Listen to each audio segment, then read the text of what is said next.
রাজধানীর অধিকাংশ পাম্পে মিলছে না চাহিদা মতো জ্বালানি তেল। কোথাও দীর্ঘ লাইন, কোথাও আবার সরবরাহ সংকটের অভিযোগ। পেট্রোল পাম্পগুলোর অভিযোগ চাহিদার তুলনায় সরবরাহই কম। বিস্তারিত সুমাইয়া খানের রিপোর্টে।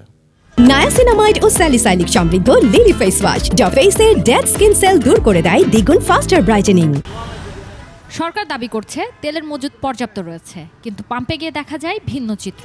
ঘন্টার পর ঘন্টা অপেক্ষা করেও মিলছে না চাহিদা মতো জ্বালানি।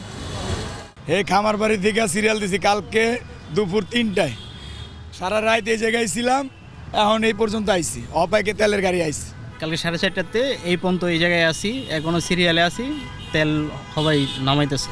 আমি আছি 28 ঘন্টা। গতকালকে আপনার 2টার সময় আমি আসছি।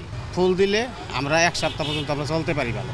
আর নাহলে আমাদের আজকে যদি আমাদের 2000 টাকা তেলতে 2 দিন পরে আবার এসে আবার সিরিয়াল দিতে হয়। সমস্যা হইতেছে, সকাল 8:30টায় আসছি তখন থেকে বলতেছে গাড়ি ঢুকবে, একবার বলতেছে 12টায়, একবার 1টায়, একবার 3টায়, সেই গাড়ি লাস্টে ঢুকলো এই 5টায়। এদিকে পাম্পে কর্মরতরা বলছেন চাহিদার তুলনায় তেল সরবরাহ কম। 13,500 লিটার তেল পাচ্ছি প্রতিদিন, তো 9,000 লিটার অকটেন ডিজেল পাচ্ছি। আমাদের 30-35 হাজার অকটেন দরকার প্রতিদিন, কিন্তু পাচ্ছি 13,500। আর সেক্ষেত্রে আমাদের ঘাটতি আছে।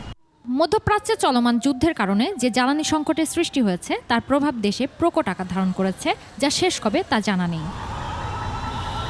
সুমাইয়া খান, 21 টেলিভিশন, ঢাকা।